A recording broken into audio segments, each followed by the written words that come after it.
So how do we add a new client and assign the right permissions? Let's demonstrate with an example. Let's say Chris is a buyer at company Buyer Corp and has the administrator account user role.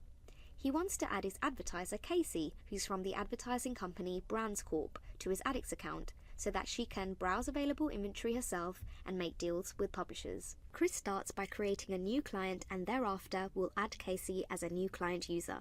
To create a new client, Chris logs into AdExchange and navigates to account settings via the gear icon on the top right corner of the user interface. He then selects the client section of the user management left-hand navigation. This brings up the client access interface. From this page, Chris can click the red button to create a new client. Chris can select the client's company name by typing in the box. A list of companies matching the text will show up as a drop-down for selection. If you'd like to use a custom name for your client, there is the option to do this. Note here that if the client does not show up in the drop-down, you can click Contact Us and fill out the form with all the required details. Once complete, we are shown how the client will be displayed to publishers. The next step for Chris is to assign the necessary permissions to the client object. The following permissions are available: visible to publishers, can negotiate deals, can approve deals. Since Chris would like Casey from their advertiser Brands Corp to be able to find inventory and make deals with publishers, he should assign all three permissions.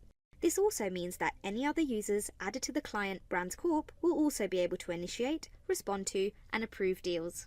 The last step is for Chris to invite Casey to join the AdExchange account. Chris can fill in her details here. Please note you will need to read and accept the terms in order to create the client.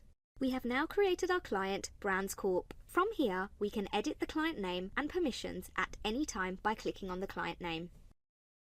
If we go back by clicking Cancel, then navigate to the Users tab, you'll see our client user Casey listed here. From this tab, you are able to manage all your client users, like disabling and re-enabling client users that have already been added.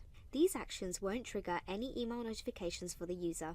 You can also add more client users via the red button. It's worth noting that you can grant one user access to multiple different clients. Please note, if an individual email is associated with multiple different clients, the user can use the account switcher to switch back and forth between accounts at any time.